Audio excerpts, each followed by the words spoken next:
Bonjour, c'est Piscine Kid. Aujourd'hui, nous allons voir comment installer dans une Boxster 986 phase 1 ce superbe radio moderne, au design épuré et au prix dérisoire. Et comme Piscine Dad a pris sa retraite, c'est moi qui m'y colle.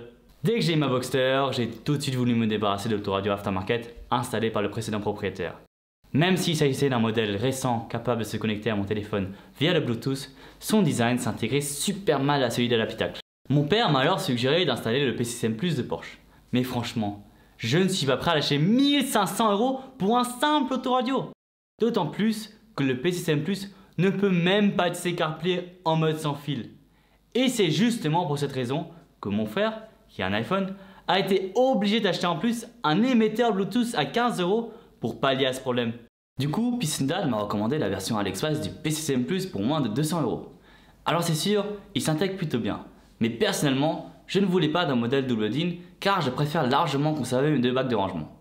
Et puis franchement, c'est quand même bien plus pratique d'avoir les commandes de clim en haut. Après une courte recherche sur AliExpress, j'ai trouvé ce superbe modèle pour seulement 40 €. Bon, mon père m'a dit que je faisais une connerie et que j'allais galérer pour l'installer. Mais comme je suis buté, je l'ai fait quand même. Alors oui, c'est vrai, c'est pas complètement plug and play. Il faut faire quelques petites adaptations. Mais vu le prix, on aurait tendance à s'en priver.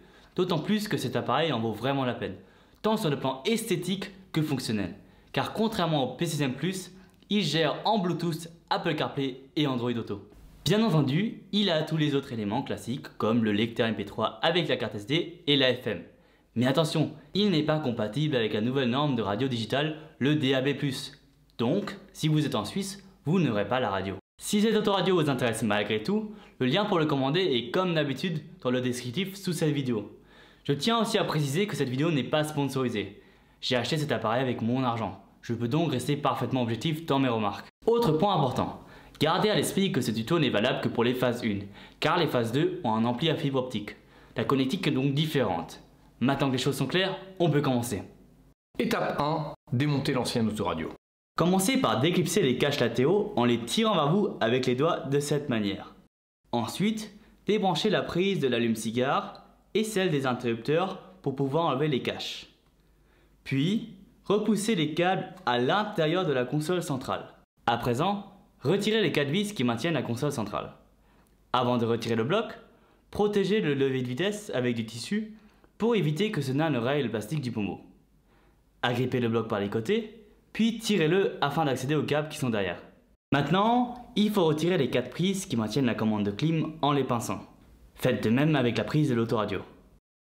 Une fois que c'est fait, utilisez un tournevis pour déclipser les petits embouts métalliques qui maintiennent l'autoradio à son support. Ensuite, vous pourrez pousser l'autoradio et le retirer facilement. Si vous avez comme moi un autoradio aftermarket, retirez également le cadre métallique en le poussant. Attention, il est possible qu'il soit difficile à retirer. Dans ce cas, faites des petits à-coups de gauche à droite pour l'extraire. A partir de là, on pourrait croire qu'il suffit de mettre le nouvel autoradio et de tout remonter. Mais malheureusement, quand on essaie, on voit que l'autoradio ne rentre pas. C'est parce que ce modèle est légèrement trop haut, ce qui l'empêche de s'insérer correctement. Étape 2, adapter la console au nouvel autoradio. Pour remédier à cela, il va falloir retirer le cache de la commande de clim afin de pouvoir poncer une partie de son contour pour faire de la place. Pour éviter d'enlever trop de matière ou de poncer de travers, on va marquer la limite avec un peu de scotch. Pour cela, prenez comme référence cette partie du contour pour tracer une ligne droite. Ensuite, poncez jusqu'à atteindre le scotch. Vous pouvez utiliser du papier abrasif, mais cela a le double inconvénient de laisser une surface râpeuse et d'être peu efficace. Je vous conseille donc d'utiliser une paire de ciseaux pour raboter le plastique uniformément de cette façon. Après avoir fini de raboter le contour en plastique, il nous reste à limer 3 parties de l'autoradio en forme de demi-cercle afin d'éviter que ces encoches ne gênent l'emboîtage de l'autoradio dans la console centrale. Pour cela, avant de limer, on va faire un masque avec du scotch pour éviter que des particules de plastique ne viennent s'insérer dans l'électronique. Ensuite, on peut poncer avec une Dremel pour faire 3 encoches courbes, une à chaque extrémité et une au milieu. Maintenant que plus rien ne gêne l'insertion de l'autoradio dans la console centrale, vous pouvez emboîter l'autoradio. Et, lorsqu'il est en place, vous pouvez reclipser le contour de la commande de clim.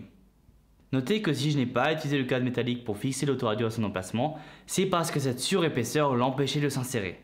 Pour le maintenir en place, je vais devoir utiliser une autre méthode. Mais avant de le fixer définitivement, on va d'abord brancher l'autoradio pour s'assurer que tout fonctionne. Et effectivement, sur le coup, ça avait l'air de marcher correctement. Malheureusement, dès que j'ai roulé un peu, je me suis rendu compte que l'écran de l'autoradio se mettait à clignoter sans raison. Plus gênant encore, il se déconnectait puis se reconnectait sans cesse à mon téléphone.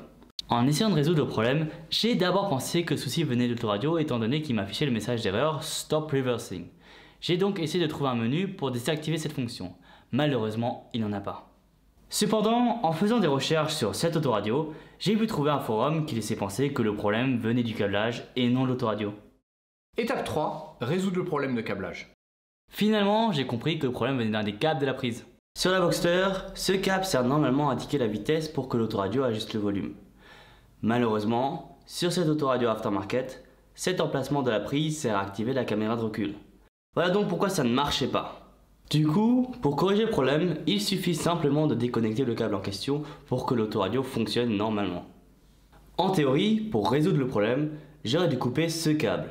Mais comme je ne voulais pas couper un câble de la prise originale, j'ai acheté un adaptateur pour 3 € qui est justement dépourvu de ce câble problématique. J'en ai aussi profité pour acheter un adaptateur pour la prise FM à 1 €.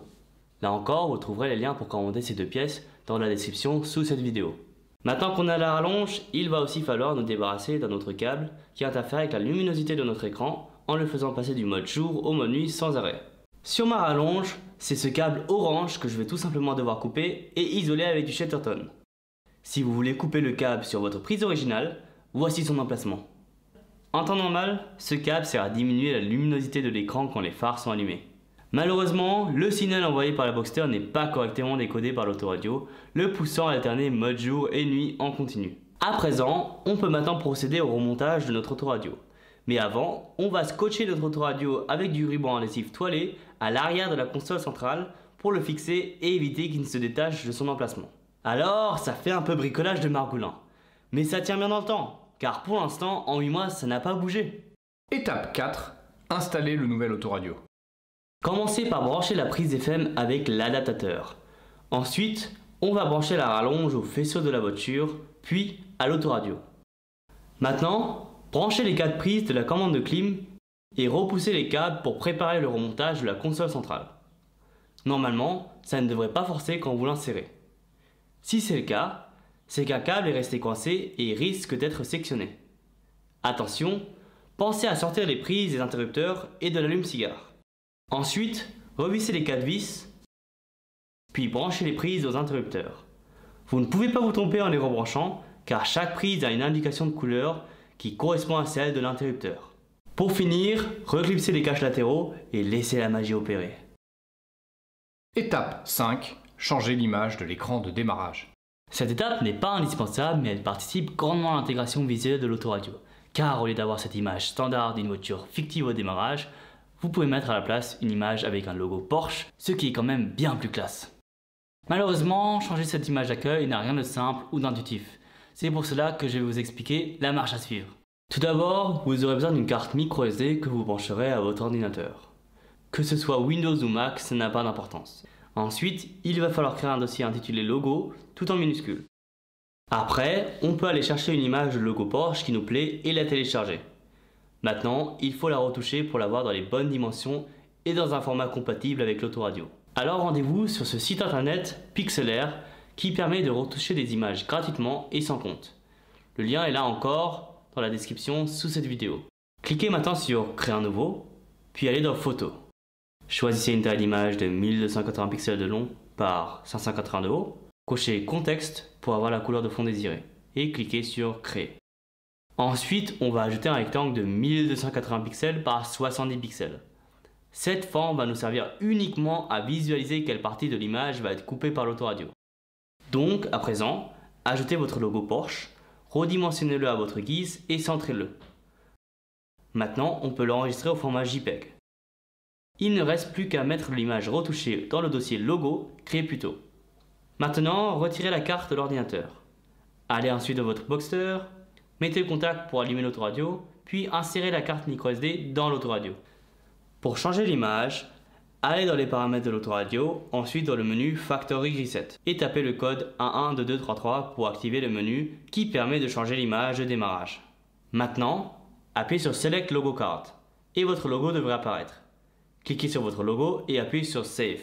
Normalement, si tout a été fait correctement, l'autoradio redémarre et votre logo devrait apparaître en grand en tant que nouvelle image de démarrage.